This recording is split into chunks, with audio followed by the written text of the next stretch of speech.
Alright, this is Desmond Butts, and we're going to be doing another mini lathe project. We're going to be making some special adapter tools for an indexing system and also to have an extension for a tool drill holder that I made. So let's get to work.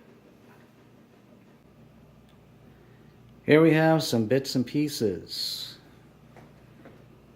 Got a brass piece of pipe here, got a drill tap, stainless steel screws, a couple of long screws. And what are we going to do with these? We're going to use this brass pipe. Going to split it, and it's going to connect through the center tube on the lathe for an indexing tool. And of course, here it is in Texas. It's September, hurricane season. No hurricane here, but one's coming over to the East Coast right now. But it's raining again. It seems for some reason every time I want to put together a cool little machining video, it starts to rain. You guys figure it out. Alright, now to make sure I get the holes drilled correctly here when I'm turning the chuck, I need an indexer. And that's going to be another project. I'm going to start with this piece of brass pipe, and it's going to go in the end tube here. And I'll kind of explain a little bit more about that in a different video. So look. Okay, here I'm going to be working on a little bit of a tapered piece that's going to be threaded. That's going to go on this piece of brass to expand this out. This is for an indexing post that's going to hook up to the lathe. Now, this is the 3-jaw chuck, but it has a hollow tube shaft that runs all the way through, and in the back here, and I don't have the cover off, there's a hole right here. Okay? And this fits through the back of that shaft like that. What I'm going to do is attempt to make an indexing tool out of this by putting a piece of round stock. I might machine it out of this.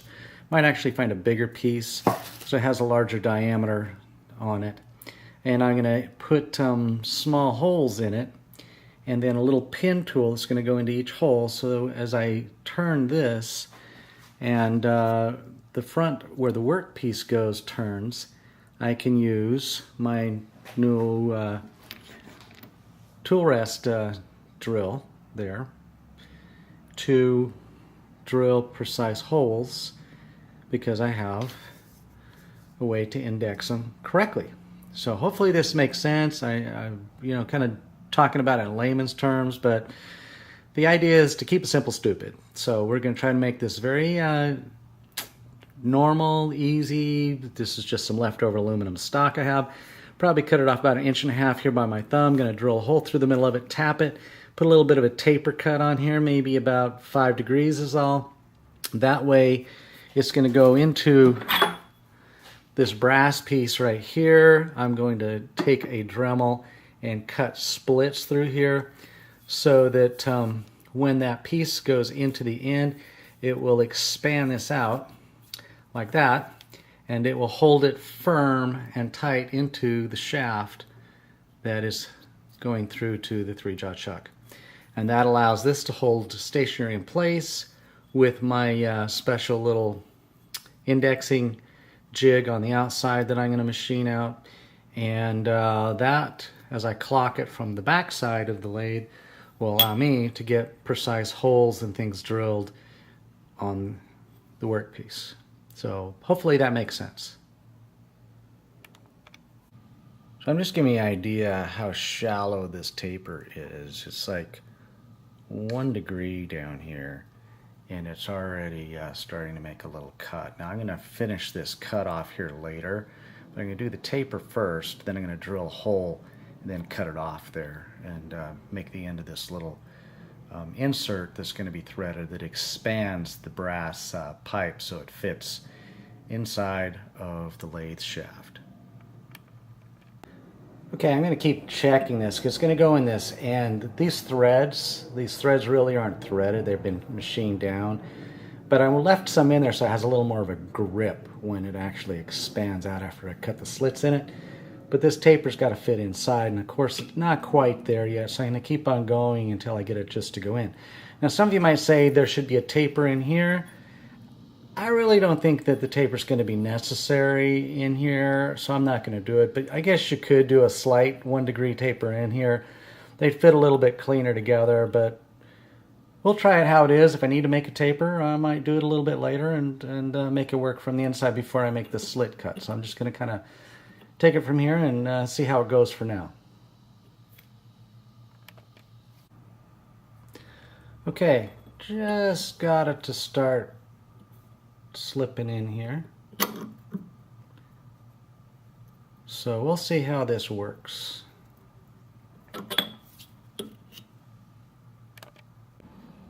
Alright, quick update. The taper's in. It's tapped. I'm going to cut it off with a cutoff tool right here. And I think I am going to maybe try to taper the inside with that little bit of brass pipe just to make it a little bit better fit. But we'll check it out in a minute. Okay, I did end up putting a little bit of a taper on the inside of this brass pipe. It ends up having to be set up at 1 degree the other direction because I'm going from the other angle from the inside out rather than the other way, and that'll give the taper the right clearances. Give you a little bit of an idea here how this works. Got the boring bar in there. Take a little tiny bit more off. Get a little bit of a singing sound because it's hollow. Little resonance going on in there. There we go. That's all the way through the pass. Gonna bring it back. Kind of cleans it up. There we go. And we'll call that good.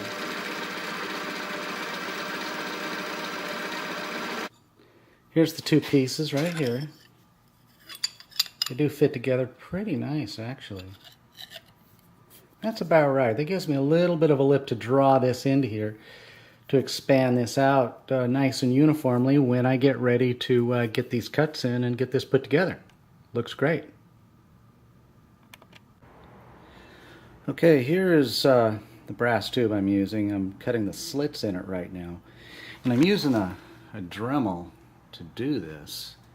And I'm not quite done with the last slit, but just as an example, we slide it in after we get the cut started.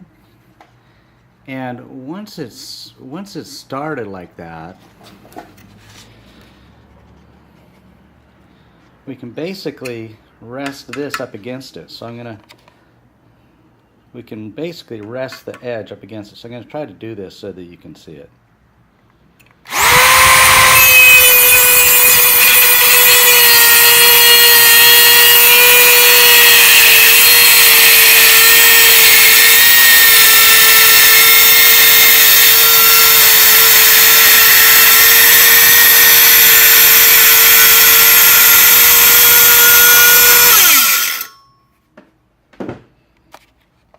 There, that helps give it a nice clean cut. I have the tape just to give me a guide to where I wanted to stop on this. Right, so this is how this part looks all together. It's got the taper on it. Of course, the cuts are made. That way, the tighter this goes, the ends here want to expand out and grip whatever I'm sliding it into.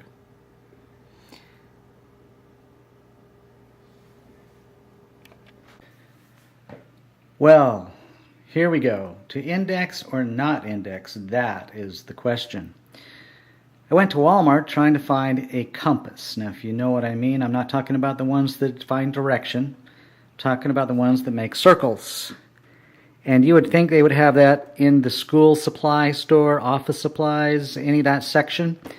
They don't have those anymore. So I guess kids aren't drawing circles in elementary school with a compass anymore and a pencil. So now I got to find a way to draw a circle so that I can make me an indexing wheel.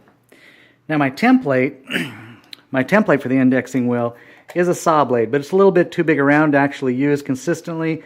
So I'm only using it because it has 60 teeth, and that way I can make me a smaller one out of aluminum that I'm going to drill by using this as my template. Now, I chose 60 teeth because it was divisible by 2, 3, 4, 5, 6, 10, and 12, and even 15, but I don't think I'm going to do 15 holes for indexing. I think I'll only go up to 12. You can see I took a Sharpie and colored these different colors just so I knew where the holes were going to be. And I used one of the main holes here as sort of my number 1 hole spot. And we'll kind of take it from there. Some of the ways you can make a circle are, maybe we'll use a cup. Got a bottom, you got a top. A plate. Lid from a peanut butter jar. But really we need to have a circle that from the center to the outside edge is 3 inches, so all the way across the whole width of the circle is 6. And this is a 7 1/4 inch saw blade, so it needs to be smaller than this. Now this is a special fixture that I built. That way it can go in the shaft on the back side of the stock where the chuck is. This expands with a tapered nut that I machined out. That way, as it goes in, you can see the slits in the brass tube. They expand and it'll hold it in place so that I can put my indexing ring on, turn the chuck by hand, and use my tool post drill to drill whatever indexing marks on the side or in the ends or however I want to do it based on my indexing tool. Now, of course, this remembers the template. We're actually going to drill the holes in this, but I got to make my circle first. So what I decided to do is use a piece of string. We'll tie it off here on this screw, use the Sharpie at a 3 inch piece, and then just go around and it'll draw my circle for me. And that's my easiest way to do it on the short side.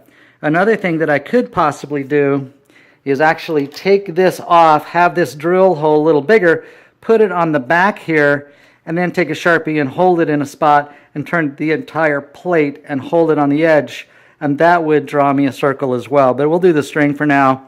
We're going to rough cut it with a saw, and then I'm going to grind the edges. Then I'm going to actually turn this on the lathe to get the outside radius correct.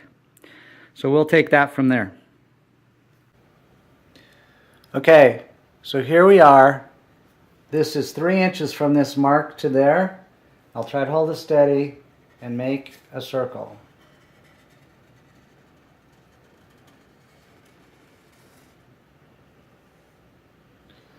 Oops.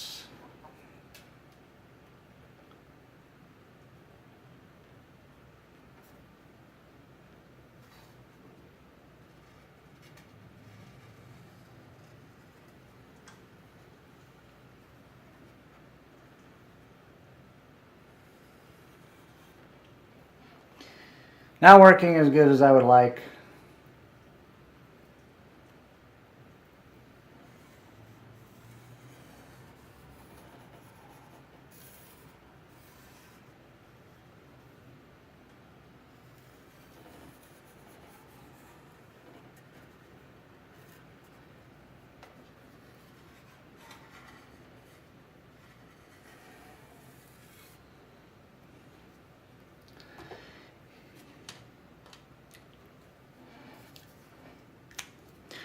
Well, we'll cut it out and give it a shot and see what happens. Well, all I really need is the rough outline on it. And then I'm going to turn it down on the lathe anyway by mounting this to something center and taking one of the cutters and trimming this back so that it's concentric to the center. Okay, so here we are. I am go ahead and truing up this disc. What I did is I drilled a hole through the center, and then I drill tapped it, put the bolt through here into this aluminum. It goes in a couple of inches. Then I could get this on there. What I've been doing is I've taken the cutoff tool and I mounted it sideways at an angle. So this is spinning, and I've got it almost there. There's a little bit left you can see here on the edge. I got to finish that off. And this is another little piece that was there that trimmed off. But that's how I'm getting this trued up, and then we'll start using our saw blade to drill the index holes into this with our tool drill, or tool rest drill. Alright, well here we go, all done. It looks pretty true. like it should work pretty good.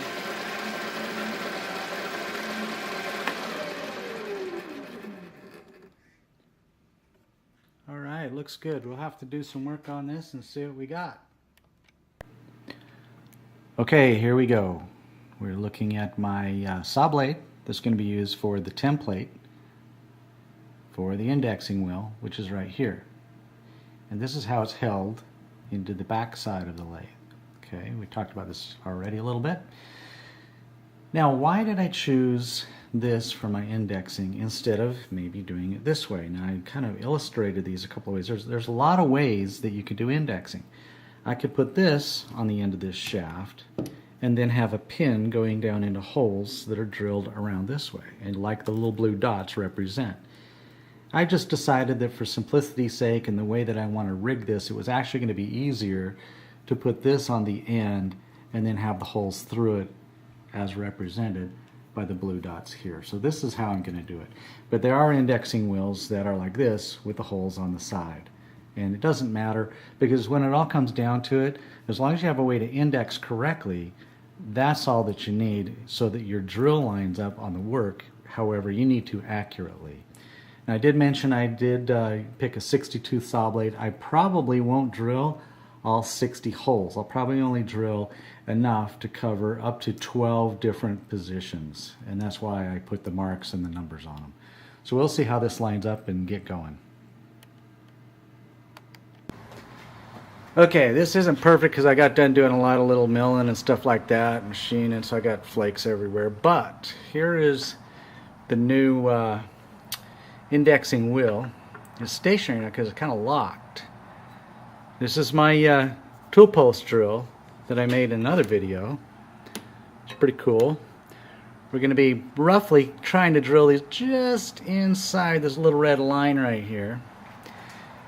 Here is basically our saw blade that gives us our jig to make the indexing wheel over here on this side.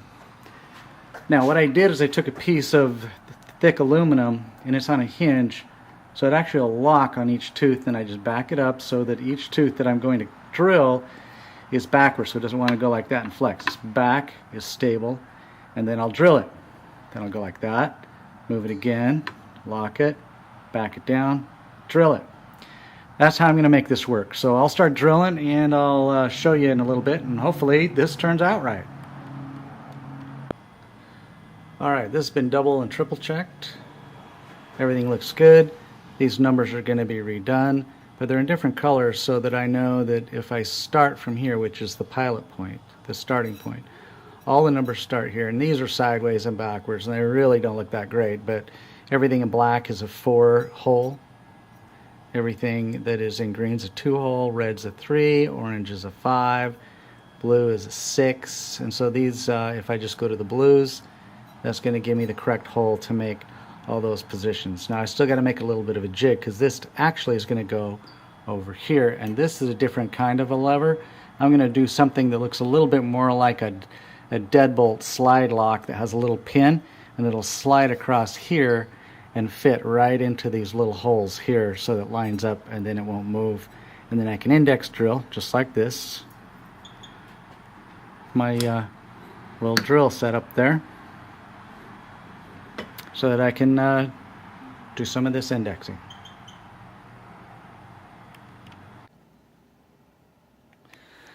Alright, so this is my indexing wheel right here. I'm actually going to change this up a little bit because this is just a mess. So I'm actually going to take alcohol and clean all this off with some wax and grease remover. And I'm going to put this label on it on the back side. Then I'm going to just put color marks on each of these holes that go with the key. That way I can go and reference this, know what color goes to how many holes I can expect to index off of this wheel. Okay, I'm just showing this indexing wheel here. So when I made, here's the template that I made off of the Sawblade, and of course it has all the colors and numbers. What I did is I just put little stripes on these of the different colors.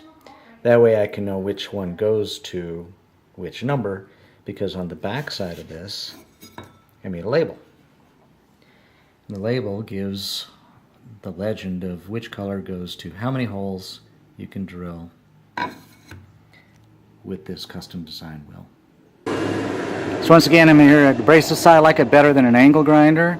It's got a guard and things like that. I just think these are a little bit safer and better to use overall.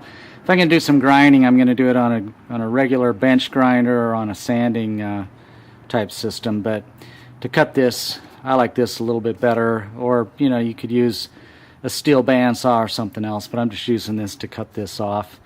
And I have these two pieces once again because this tilts if there's only one. That way it holds it steady. So I'll slice this little piece off and I'll show you what we're going to do with it with this indexing wheel. Alright, this is a special adapter I made.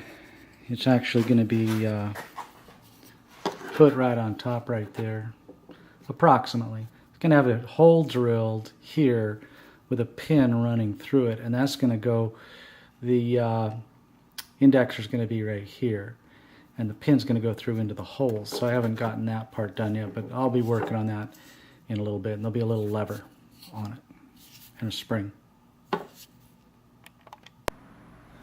Okay, I'm going to try and attempt to explain what this is. This is actually a setting rod kind of a thing that goes into my indexing tool. Now this isn't real pretty. I built this, I was working on it, I started drilling it, and a drill broke off inside, so I had to cut this slit with a Dremel. This hole was already there, but I kind of wallowed it out so I could get the drill bit out so I could make this work properly. This is a little machined brass little handle after I bored a hole through the side of this drill rod stock, and then I cut this point and this bevel so that it would fit in my indexing tool, and this is designed to slide back and forth nice and neat on the lathe. Okay, I'll give a shot of the indexing tool all put together and show you how it works in just a sec. Okay, so here is the indexing wheel set up how it should be set up to be able to index. Here is my stop pin assembly so that I can hold it. That's going to go right in there. That first one with the little bit of a taper you saw in there is pin number 1.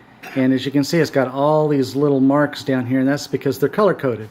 And this is my index in the back. 2 holes, they're the green lines, 3 holes, the red lines, and so on. Of course, this is hole 1, so all of them start from hole 1. If we want to go over there, we just run that in. That holds it firm.